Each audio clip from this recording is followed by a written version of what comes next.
Good morning, children. Welcome back to the video class. In the previous class, you have studied about the kinetic energy and the derivation, and in today's class, we are going to discuss about the potential energy, the examples, and the derivation, and moreover, the law of conservation of energy and what is meant by power. Now, let us discuss about potential energy. The energy of a body due to its position or change in shape is called as potential energy. The energy acquired by a body due to its position or change in shape. For example, a raised hammer possesses potential energy and it can do some work. When a hammer is raised to a certain height, it gains potential energy and some work is done. Let us see another example, the water stored in overhead tank. It also possesses potential energy because it is raised to a certain height from the ground level. Water, when released, is made to flow by this potential energy and some work is done. Here is another example, a compressed spring. When a spring is compressed by applying some force and then released, when the spring is released, the potential energy stored in the spring does work on the ball and the ball starts moving. Here we shall see another example, a potential energy stored in a stretched catapult. When released, it does the work of firing the stone. So all these are the examples of potential energy, and let us see the formula and the derivation for potential energy. Suppose a body of mass m is raised to a height h above the surface of earth against the acceleration due to gravity g. The work done in lifting the body against the force of gravity is given by the work W is equal to force into displacement. Force, as we have studied earlier, force is equal to mass into acceleration. When a body is moving on a horizontal path, we can take it as acceleration. But here, the body is moving against the gravity with respect to gravity. So, acceleration is replaced by g, acceleration due to gravity. And the displacement here is taken as height because the body is moving from the ground level to a certain height h. So the equation is work done W is equal to force is equal to mass into acceleration, that is m into g, acceleration due to gravity, into height, that is the displacement. Therefore we get W is equal to mgh. This work done is stored in the body in the form of potential energy. So work done can be replaced by potential energy. Therefore the equation is potential energy is equal to mgh. This is a scalar quantity which has magnitude but no direction. It is to be taken with proper positive or negative sign depending on whether work is done against the force or by the force. If coming to the potential energy is path independent. It does not depend on the path, but it depends only on the vertical displacement, that is the height of the body. You can see here two cases. In the first one, the pink colored box is raised directly to a certain position h, height h.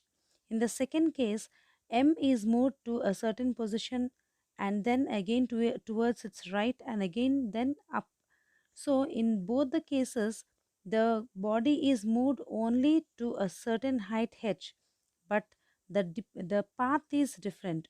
So the potential energy is in a round trip, that is over a closed path, is zero. The potential energy gained here is in both the cases is mgh, though it is independent of the path. We have to consider only the height and not the path of the body which is moved. Therefore, the gravitational force is a conservative force.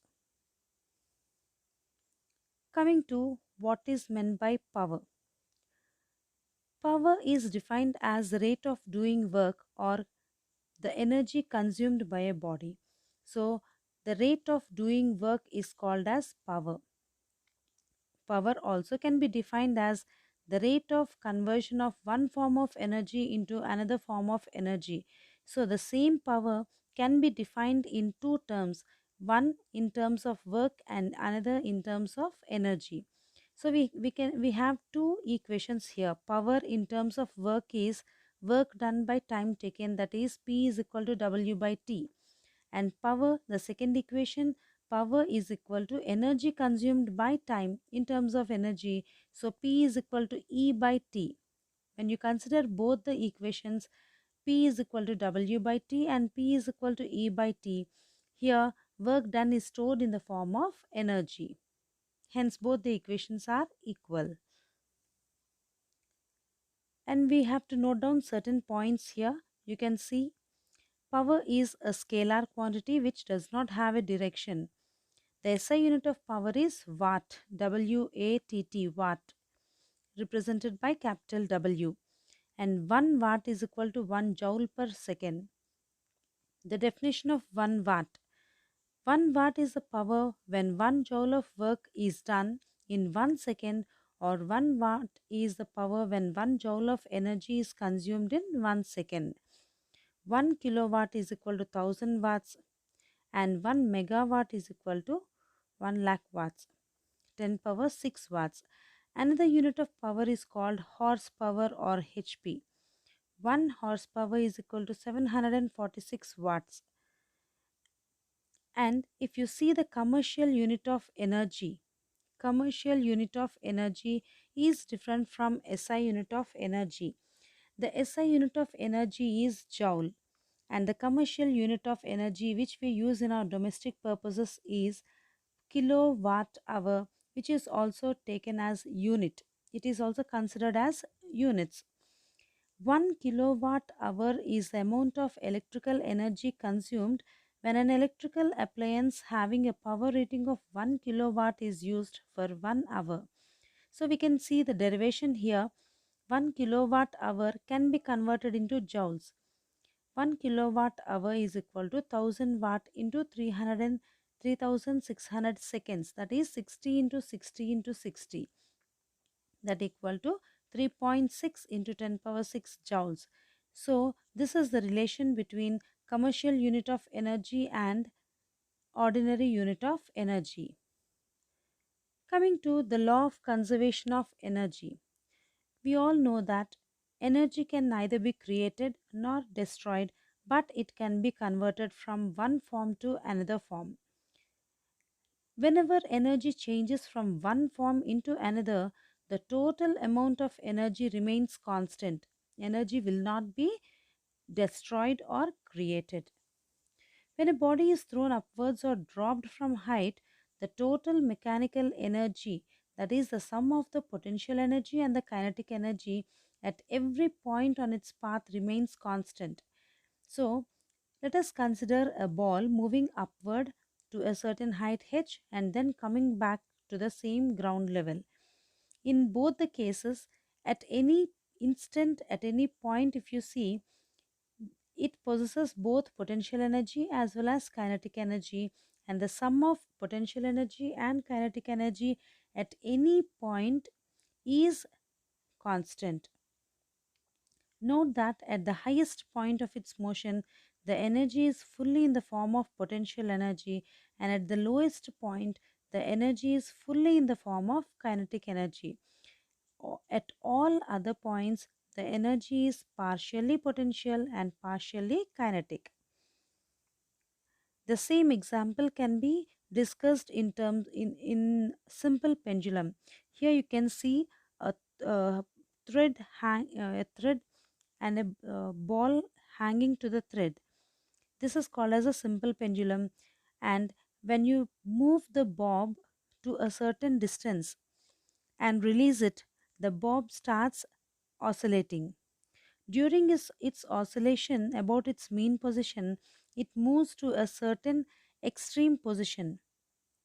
At the extreme end, the ball possesses potential energy because it is moving away from the ground level. It has maximum potential energy, and when it is moving back at the mean position, at the center position, the bob will be having maximum kinetic energy and minimum potential energy. Here we can see that as the potential energy is increasing, the kinetic energy decreases, and as the kinetic energy is increasing, potential energy decreases. So, at any point or any instance, if you see, the sum of both potential energy and kinetic energy is constant.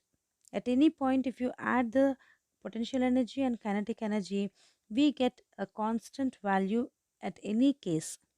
Hence, kinetic energy is maximum and potential energy is minimum at the mean position, that is at the central position. And potential energy is maximum and kinetic energy is zero at extreme positions, that is at the two ends. Here we can once again see the relation between the commercial unit of energy and the SI unit of energy. 1 kilowatt hour is equal to 1 kilowatt into 1 hour. 1 kilo can be written as 1000 watts into 1 hour can be converted as 60 into 60, that is 3600 seconds. 1 kilowatt hour is equal to 1000 joule per second into 3600 seconds. 1 kilowatt hour is equal to, the same thing can be written as 3.6 into 10 power 6 joules. So this is the relation between commercial unit of energy and SI unit of energy. Hope you all understood the topic, and with this last topic we have completed the lesson work and energy. We shall meet in the next class. Till then, take care. Bye.